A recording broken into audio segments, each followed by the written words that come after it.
Finally, after all this time, I'm seeing some quality books on science of romance and relationships. So let's talk about it. Hello everyone, you're watching Life Study Library. This is your host Lye Yosh. In this channel, I'll be talking about these interesting and educational science and psychology that might change your life for the better. If you're an awesome person who's excited to feed your brain with knowledge, please enjoy the video and make sure to show your support by liking this video and subscribing to Life Study Library. And without further ado, let's begin the video. I'm sure this will be a shorter one of the bunch. So I have to apologize in advance for being so excited and enthusiastic, and then immediately following that up by talking about a depressing topic. We're talking about why ghosting happens in relationships. You know the one, when you've met someone you're romantically interested, and you two have been going on some dates, and everything seemed so perfect, and you thought the two of you were going to be together, and then out of the blue, the date blocks you on social media and stops answering your texts. What's worse, some of you might have experienced this after the two of you declared yourself as a couple. To any of you who went through this, I'm truly sorry for you, but don't lose your hopes. Your future isn't decided just yet. But yeah, with all that said, I'm pretty sure many of you are curious about why this even happens to so many people. I titled the video, How Does Ghosting Happen? And this video will specifically be about what kind of people will tend to suddenly poof themselves during a relationship. I know figuring this out is not an easy task, you can do so instantly, but in this particular video, I'll talk about the specific mindsets and the romantic ideas that people who are likely to ghost you will have. And I need to point this out to you that yes, under normal circumstances where couples separate, both sides of the relationship will mostly have some faults in the breakup. If your ex was quote unquote psychologically normal person, then you might want to reflect on what you might have lacked. But I understand that not a lot of people would want to waste their time with those who will ghost them out of the blue. I mean, maybe you don't care if it's not a serious relationship, but personally, if you're not looking for a serious relationship, why bother becoming an actual couple before you cut ties with that person? So yeah, today's study was done on 2018 at locations like Amazon's Mechanical Turk and Prolific Academic, and it's actually summed up by two individual studies that each collected 554 and 747 participants. The samples answered questions that asked about their overall perception of romantic relationship and the act of ghosting to end it. So they were tasked to answer questions like, would you agree that ghosting is a socially acceptable method to end short and long-term relationships? Or, how many dates should you go before ghosting someone? Or, in which stages of intimacy do you think ghosting is acceptable? Like, is it acceptable before physical intimacy has occurred, or can it be after? And of course, how likely do you think you'll ghost someone after a short or long-term relationship? And the samples were also tasked to answer their beliefs in their ideal romantic relationship and their perceptions on it, along with the behavior considering their commitment to the relationship. These were measured.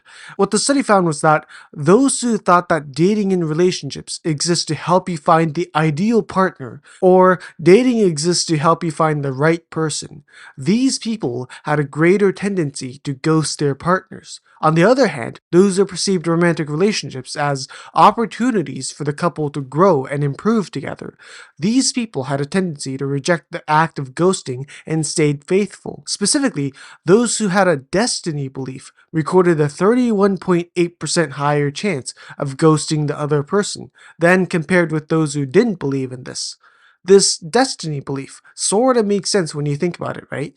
The princess or the prince encounters the hottie and becomes a couple that will end up as happily ever after. And this influence of the right way to romance have grown in ourselves so much that we think that's how reality works and neglects to take care of the relationship after the happily ever after. Because, you know, there's a lot going on after the happily ever after. And these type of people will find out that reality is different from what they had imagined to be, and find out that their partner will fart or chew with their mouths open or go to the bathroom to do various activities. These kinds of negative surprises which will ruin their ideal image of their partner and very quickly blow out the flame of love that they had.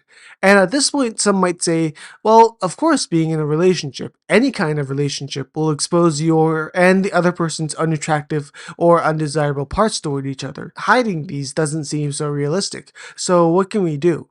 I don't think anybody's going to disagree with me when I say that in many cases, the more you know about a person, the more you'll discover about their hidden persona or hidden behavior, the more chance you'll one day find out that he's Batman. And this surprise discovery might become the beginning of the end. The better you deem your partner to be, the more intense the surprising drop will.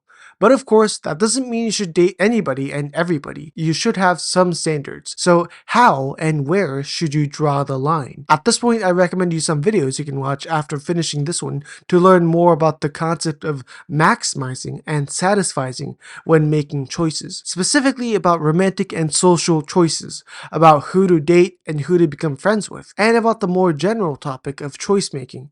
I don't want to spoil too much, but what I basically mean is that when it comes to choosing from different options, there are certain criteria you should focus on in order to optimally choose correctly, compared to you simply deciding from a blank state. There are simply way too many variables that seem important. Many of them will actually do you no good, and they'll only cloud your judgment.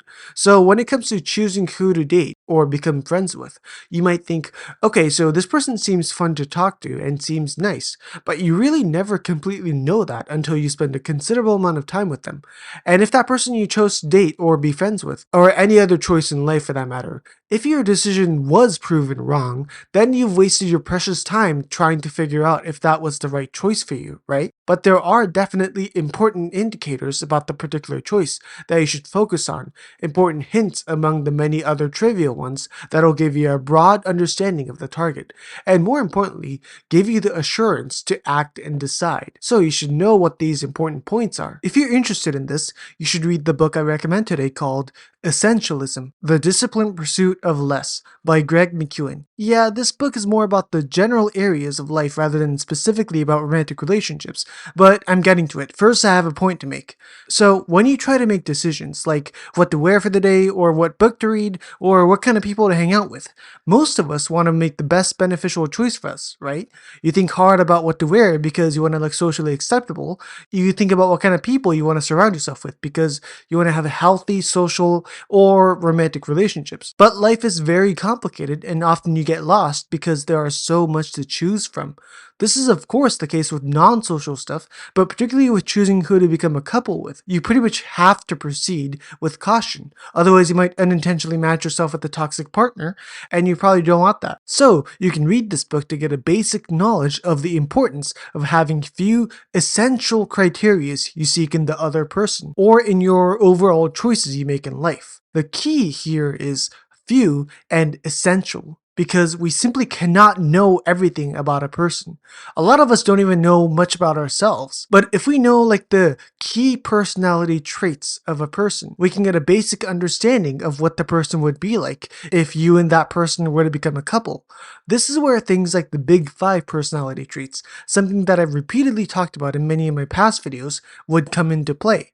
I'll put some more videos concerning the big five personalities in the description, but the point is, with this, you can have at least a definitive starting point to work on concerning figuring out if that person is worth it as a potential romantic partner. Another important thing you should know is to make sure you avoid socializing with or dating a toxic person who will bring you down in many, many ways. So you should also read In Sheep's Clothing, Understanding and Dealing with Manipulative People by George K. Simon. There certainly are people in the world, people who I like to call social landmines, who will bring so much misery, toxicness, and disaster. And I'm confident that you do not want to spend time with people like this, much less become a couple.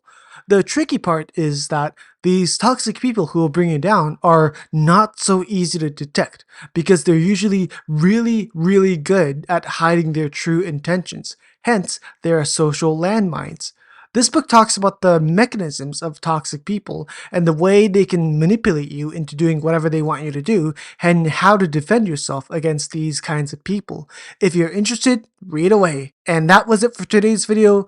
Real quick, if you can like this video and subscribe to Life Study Library, it would mean so much to me. And also, there are many other videos you can check out, so yeah, go ahead and immerse yourselves in the world of science and psychology. Thank you for watching and subscribing to Life Study Library. This was your host, Lye Yosh, and I'll see you in another video. Lye Yosh away.